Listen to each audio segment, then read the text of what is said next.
بسم الله الرحمن الرحيم. أعوذ بالله من الشيطان الرجيم. بسم الله الرحمن الرحيم.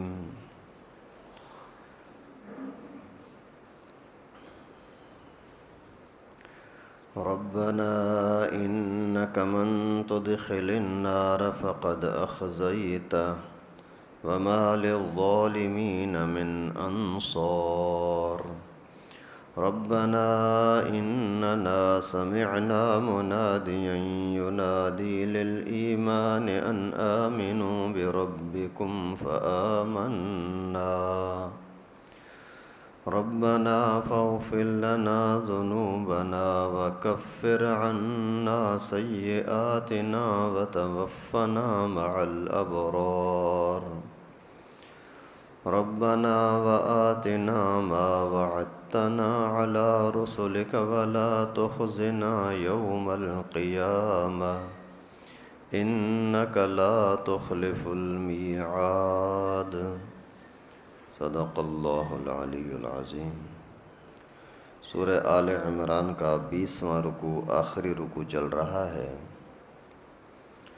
گزشتہ آیات مبارکہ میں اس بات کا تذکرہ تھا کہ اگر آپ اللہ تعالیٰ کی قدرت کو پہچاننا چاہتے ہو تو زمین پر نظر کرو، آسمان پر نظر کرو، دن رات پر نظر کرو. عقل مند لوگوں کے لیے یہ دلیلیں کافی ہیں. اور عقل مند کون ہیں؟ جو اللہ تعالیٰ کا ہر وقت ذکر کرتے رہتے ہیں، کھڑے بیٹھے لیٹے، اللہ تعالیٰ کی مخلوق کے اندر غور و فکر کرتے رہتے ہیں اور کہتے ہیں کہ اللہ یہ ساری چیزیں بیکار نہیں ہیں. ابھی آگے جو میں نے کچھ آیتیں تلاوت کی، ان کے اندر بھی اللہ رب العالمین نے عقل مند لوگوں کی، ایمان والے لوگوں کی، اللہ والے لوگوں کی نشانیاں بیان کی کہ وہ کیا دعائیں کرتے ہیں، کیا جذبات رکھتے ہیں. تو اللہ تعالیٰ فرماتے ہیں یہ لوگ کہتے ہیں ربنا انک من تدخل النار فقد اخزیتہ. کہتے ہیں کہ اللہ اے ہمارے رب، یقیناً تو نے جس کو بھی جہنم میں داخل کر دیا تو اس کو تو رسوائی مل گئی. وما للظالمین من انصار، اور ظالم لوگوں کے لیے کوئی مددگار نہیں ہے.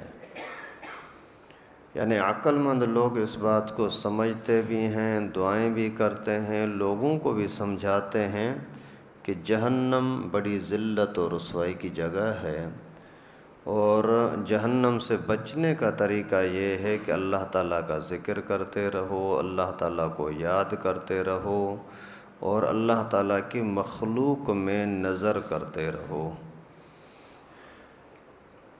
اور آگ میں جلنے کے جیسا عذاب اور کوئی نہیں ہوتا. اور آگ میں جہنم میں ڈالا جانا دو طرح سے ہوتا ہے. انسان جو جہنم میں جائے گا تو یا تو پاک ہونے کے لیے، صاف ہونے کے لیے اس کو جہنم میں ڈالا جائے گا، یا پھر اس کو رسوا کرنے کے لیے جہنم میں ڈالا جائے گا. مسلمان جو نافرمان ہے، کلمہ پڑھا ہے لیکن نماز کی طرف توجہ نہیں کر رہا، اللہ معاف فرمائے اللہ معاف فرمائے، شراب کباب کا ماحول میں ہے، یا پھر روزے نہیں رکھتا، زکوٰۃ نہیں دیتا، کوئی بھی فرض کام وہ چھوڑتا رہتا ہے، یا کوئی کبیرہ گناہ وہ کرتا رہتا ہے، تو ایسا بندہ بھی اگر بغیر توبہ کے، بغیر اپنی اصلاح کرنے کے مر گیا تو یہ بھی جہنم میں جائے گا. اور فرعون، ابو جہل والے یا جو بھی کافر ہیں یہ بھی جہنم میں جائیں گے. لیکن کلمہ پڑھنے والا اگر بندہ جہنم میں گیا تو وہ رسوا ہونے کے لیے نہیں، پاک ہونے کے لیے جائے گا، کیونکہ جنت پاک لوگوں کی جگہ ہے، پلیت لوگوں کی نہیں. ایک سورت ہے قرآن پاک کی، اس کا نام ہے سورہ اعراف. سورہ اعراف کے اندر اللہ رب العالمین نے بڑے تفصیل کے ساتھ خود بیان بھی فرمایا، پھر مفسرین کرام نے اس کی اور زیادہ تشریح کی کہ اعراف کیا ہے. جنت اور جہنم کے بیچ میں ایک طرح کی دیوار ہے، اور اسی اصحاب اعراف کون ہوں گے؟ جو اسی دیوار کے اوپر کھڑے ہوں گے، وہ ایسے لوگ ہوں گے جو ہوں گے تو مسلمان، لیکن ان کے عمل اتنے نہیں ہوں گے کہ وہ جنتی بن سکیں۔ برائیاں اور نیکیاں ان کی برابر ہوں گی، برائیاں زیادہ نہیں کہ جہنم میں ڈالے جائیں، نیکیاں زیادہ نہیں کہ جنت میں ان کو بھیج دیا جائے۔ پھر کچھ عرصے تک وہ اسی دیوار پر کھڑے ہو کر جہنم کی طرف چہرہ کر کے کھڑے رہیں گے، اور کئی سالوں تک اس طرح پڑے رہیں گے۔ اس کے بعد پھر یہ دعائیں تو کرتے رہیں گے، لیکن دعاؤں کی کوئی سنوائی نہیں ہوگی۔ پھر کچھ عرصے کے بعد جب اللہ تعالیٰ چاہیں گے تو پھر ان کی بات کو سنا جائے گا۔ وہ کہیں گے اللہ صرف اتنی مہربانی کر کے ہمارا صرف چہرہ پھیر دے، ہم صرف ابھی جو رخ ہمارا آگ کی طرف ہے نا جل رہے ہیں، یا اللہ چہرہ ہمیں پھیرنے کی اجازت دے۔ چہرہ پھیرنے کی اجازت مل جاتی ہے۔ ان سے اللہ تعالیٰ فرماتے ہیں دیکھو ابھی اگر میں آپ کو یہ مطالبہ پورا کروں، ایسا نہ ہو کہ کل پھر دوسرا مطالبہ کرو۔ کہتے ہیں نہیں اے اللہ بس اتنی مہربانی کر دیں۔ اللہ رب العالمین کی طرف سے اجازت ملتی ہے تو پھر سامنے سے دور دور سے ان کو جنت نظر آتی ہے۔ ابھی کچھ عرصے کے بعد پھر دعا کرتے ہیں اللہ اگر ہم جنت کے حقدار نہیں ہیں تو جنت میں بھلے نہ بھیجیں، لیکن کم از کم جنت کے دروازے تک تو پہنچنے دیں، وہاں سے لوگوں کو جا کر کے دیکھیں کیسے جنتی لوگ مزے کر رہے ہیں۔ تو پھر اللہ رب العالمین پہلے تو ان کی بات سنتے نہیں ہیں، پھر جب وہ بہت زیادہ التجائیں کرتے ہیں، اور التجا کرنے کی بھی اجازت ہوتی ہے تب کرتے ہیں۔ اگر اللہ تعالیٰ کی طرف سے منع ہو تو کوئی سوال بھی نہیں کر سکتا، تو پھر وہ اجازت مانگتے رہتے ہیں۔ پھر اللہ تعالیٰ ان سے پھر پوچھتے ہیں، ایسا نہیں کہ آپ کو جنت کے دروازے تک پہنچاؤں تو پھر بولو کہ ابھی اندر جانے دے۔ تو وہ پھر قسم کھاتے ہیں کہ نہیں اللہ بس آئندہ کے لیے توبہ، بس اتنی صرف مہربانی کر دے کہ وہ نظارے جا کر کے دیکھیں تو صحیح، کیونکہ خوبصورت نظاروں کو دیکھنا یہ بھی تو سکون کا ذریعہ ہوتا ہے۔ آدمی کعبۃ اللہ کے اندر نہیں جاتا، باہر سے دیکھتا ہے کتنا مزہ آتا ہے۔ وہاں نہیں جا سکتا، یہاں ویڈیو وغیرہ میں دیکھ لیتا ہے کتنا مزہ آتا ہے۔ دیکھتا بھی نہیں، صرف سوچتا ہے تو کتنا مزہ آتا ہے۔ تو وہاں جنت کے دروازے پر پہنچا دیے جاتے ہیں۔ پھر کچھ عرصے کے بعد پھر دعا کرتے ہیں اللہ ابھی تھوڑا سا اندر جانے دینا، باہر سے دیکھ رہے ہیں ارے یہ دیکھو کیسے جنتی اڑ رہے ہیں، کبھی ادھر جا رہے ہیں کبھی ادھر جا رہے ہیں، یہ تو جہاز کی طرح جس تخت پر بیٹھے ہیں وہ تخت ہی اڑا جا رہا ہے، بڑے مزے میں ہے، کھانا پینا عیش عشرت، یا اللہ تھوڑی سی مہربانی کر ہمیں اندر جانے دے۔ تو اللہ تعالیٰ فرماتے آپ نے پہلے بولا نہیں تھا کہ دوسری مرتبہ سوال نہیں کریں گے؟ وہ کہتے ہیں اللہ تیرے خزانے میں کون سی کمی ہے، بھلا مہربانی کر۔ تو اللہ رب العالمین پھر ان کو اجازت دے دیتے ہیں کہ جاؤ جنت میں، لیکن بتاؤ کیا چاہیے، کتنی جنت چاہیے؟ بس یہ اللہ تھوڑا سا اندر چلے جائیں بس بہت ہے۔ پھر اللہ رب العالمین ان سے فرماتے ہیں کہ پوری دنیا جتنی تھی اسی کے برابر آپ کو جنت دے دوں، راضی ہے؟ اللہ یہ تو بہت بڑا ہے، بس ہمیں تھوڑا سا ٹکڑا مل جائے بس بہت ہے۔ چلو اللہ تعالیٰ فرماتے ہیں اسی پوری دنیا کے برابر میں نے جنت تمہیں دے دی، اس سے 10 گنا اور بڑھا کر دی۔ حیران ہو جاتے ہیں، خوش ہوتے ہیں۔ پھر اللہ تعالیٰ فرماتے اور کیا چاہیے؟ بس اللہ بہت ہو گیا، نہیں اور بتاؤ، نہیں بس اللہ کو بس بہت ہو گیا۔ اچھا بھلا یہ بھی چاہیے، یہ بھی چاہیے، یہ بھی چاہیے۔ اللہ تعالیٰ خود ان کو یاد دلاتے ہیں، پھر وہ بولتے ہیں ہاں اللہ یہ بھی دے دے، یہ بھی دے دے، یہ بھی دے دے۔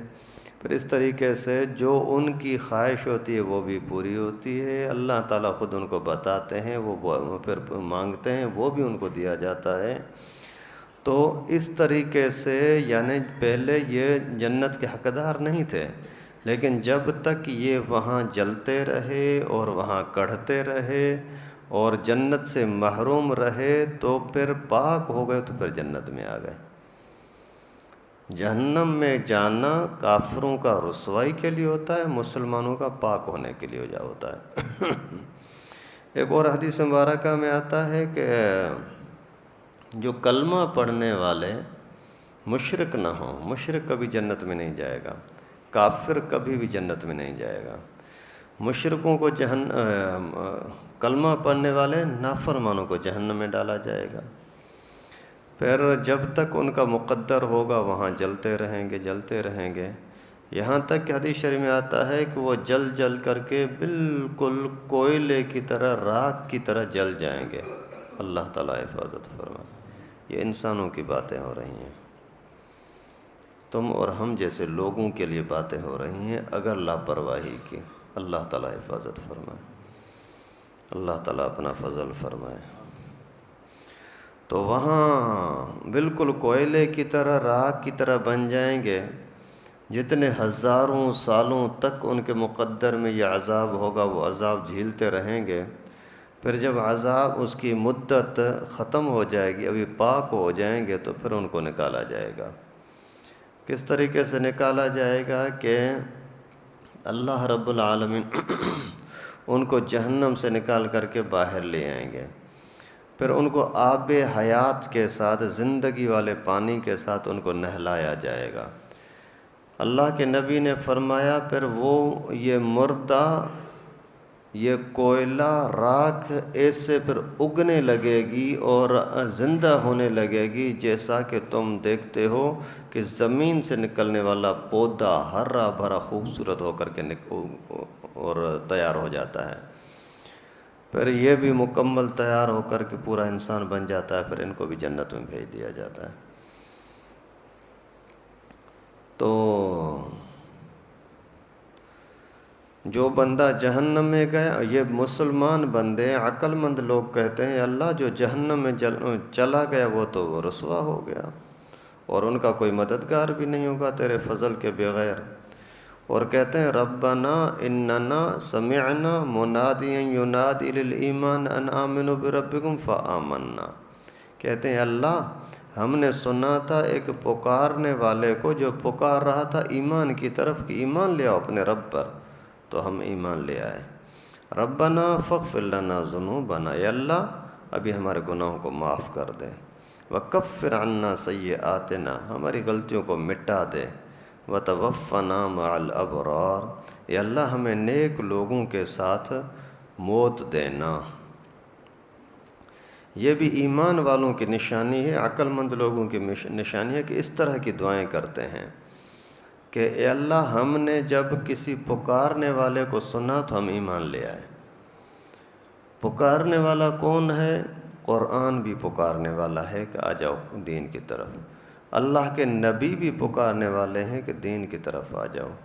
اور آج کے زمانے میں پھر یہی دین کے جتنے بھی طبقے ہیں کام کرنے والے، مجاہد ہوں یا تبلیغی ہوں، خانقاہیں ہوں، مدرسے ہوں، مولوی ہوں، جو بھی کسی بھی طرح سے دین پہنچا رہے ہیں، یہ پکار رہے ہیں کہ آ جاؤ کامیابی کی طرف آ جاؤ، جنت کی طرف آ جاؤ۔ تو جو نیک لوگ، عقل مند لوگ ہیں وہ کہتے ہیں اللہ ہم نے یہ سنا اور ایمان لے آئے۔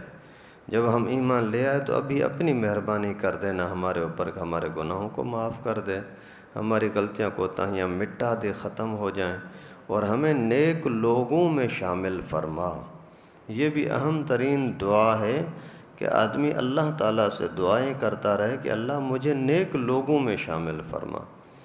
محلے کے اندر، علاقے کے اندر لوگ یہ نہ کہیں کہ یہ تو بری صحبت میں بیٹھنے والا ہے، برے لوگوں کی دوستی والا ہے، نہیں۔ اگر دنیا کے اندر آپ کا تعلق، آپ کی مجلس، آپ کا ماحول برے لوگوں کا ہے، سمجھو کہ آپ کے ساتھ اللہ تعالیٰ بھلائی نہیں چاہتے۔ اگر اللہ رب العالمین آپ کے ساتھ بھلائی چاہتے ہیں نا، تو پھر آپ کو نیک لوگوں کی محبت دل میں ڈالتے ہیں، وہاں بیٹھنے اٹھنے کی توفیق ملتی ہے۔ ویسے بھی علماء نے لکھا ہے کہ کسی بندے کے بارے میں اگر آپ کو پہچان نہ ہو، جان نہ ہو کہ یہ اچھا ہے یا برا ہے، آپ اس کو خود جانتے نہیں ہو، صرف اتنا دیکھو کہ وہ کس طرح کے لوگوں کے ساتھ بیٹھتا ہے، نمازوں کے ساتھ بیٹھتا ہے یا بے نمازوں کے ساتھ۔ نمازوں کے ساتھ بیٹھتا ہے، سمجھو کہ یہ نماز کے ساتھ محبت کرنے والا ہے۔ اگر تبلیغیوں کے ساتھ بیٹھتا ہے، سمجھو کہ اس کا تبلیغ کے ساتھ چاہت، دلچسپی ہے۔ اگر علماء کے ساتھ بیٹھتا ہے تو سمجھو کہ اس کی علماء کے ساتھ دین کے ساتھ محبت ہے، اور اگر علماء کو گالیاں دینے والوں کے ساتھ بیٹھتا ہے تو سمجھو کہ یہ خود بھی اندر سے پلیت ہے، بھلے ظاہر میں کچھ بھی کرتا ہو۔ اور اگر چور ڈاکوؤں کے ساتھ، شرابی کبابی لوگوں کے ساتھ محبت رکھتا ہے، ان کے ساتھ بیٹھتا ہے تو سمجھو یہ بھی انہی میں سے ہے۔ اللہ تعالیٰ حفاظت فرمائے۔ اور کہتے ہیں ربنا وآتنا ما وعدتنا علی رسلک ولا تخزنا یوم القیامہ، یہ دعائیں کرتے ہیں اللہ جو تیرے رسولوں نے وعدے کیے وہ ہمیں بھی عطا فرما، اور ہمیں قیامت کے دن رسوا نہ کرنا۔ انک لا تخلف المیعاد، یا اللہ تم وعدوں کو توڑتا نہیں ہے، خلاف ورزی نہیں کرتا۔ ہم نے تیرے رسول کی باتیں سنی، قرآن کی باتیں سنی، استاد کی باتیں سنی کہ اگر آپ ایمان لے آئے، اچھے عمل کیے تو جنت ملے گی۔ یا اللہ اس وعدے کے مطابق ہمیں بھی وہ جنت عطا کر دے، یا اللہ ہمیں رسوا نہ کرنا، اپنی مہربانی کر۔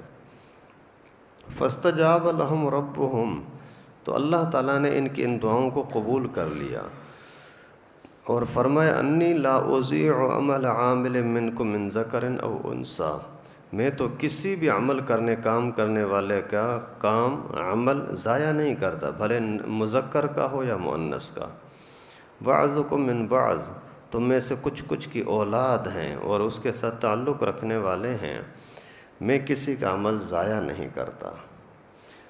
اللہ تعالیٰ فرماتے ہیں کہ پھر میں ان کا عمل قبول کر کے اور ان کو بتا دیتا ہوں کہ آپ کا کوئی ذرے برابر بھی عمل برباد نہیں ہوگا، اچھائی کا ہو یا برائی کا ہو۔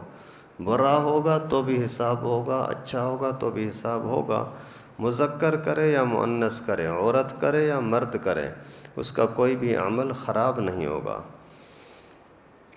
فالذین ہاجروا واخرجوا من دیارہم واوذوا فی سبیلی وقاتلوا وقتلوا، پھر جو لوگ بھی اللہ کے دین کے لیے ہجرت کرتے ہیں، اپنے گھروں کو چھوڑتے ہیں، یا پھر اپنے گھروں سے نکال دیے جاتے ہیں اور میری وجہ سے ان کو تکلیفیں پہنچتی ہیں، اور جہاد کرتے ہیں اور مارے جاتے ہیں، شہید ہو جاتے ہیں، لَأُكَفِّرَنَّ عَنْهُمْ سَيِّئَاتِهِمْ وَلَأُدْخِلَنَّهُمْ جَنَّاتٍ تَجْرِي مِن تَحْتِهَا الْأَنْهَارُ، تو ضرور میں ان کے گناہوں کو مٹا دوں گا، اور ضرور میں ان کو جنت میں داخل کروں گا جس جنت کے نیچے نہریں بہہ رہی ہوں گی۔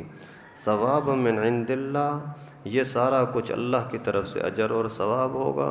واللہ عندہ حسن الثواب، اور اللہ رب العالمین کے پاس بہترین ثواب، اجر اور لوٹنے کی جگہ ہے۔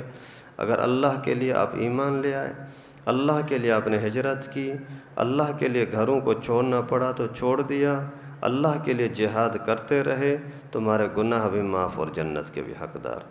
اللہ تعالیٰ سے دعا ہے کہ اللہ رب العالمین ہم سب کو عقل مند بنائے، ایماندار بنائے، نیک اعمال والا بنائے، ابرار کے ساتھ، نیک لوگوں کے ساتھ دنیا میں زندگی نصیب فرمائے، موت کے بعد بھی اللہ تعالیٰ نیک لوگوں میں شامل فرمائے۔ وآخر دعوانا ان الحمد للہ رب العالمین۔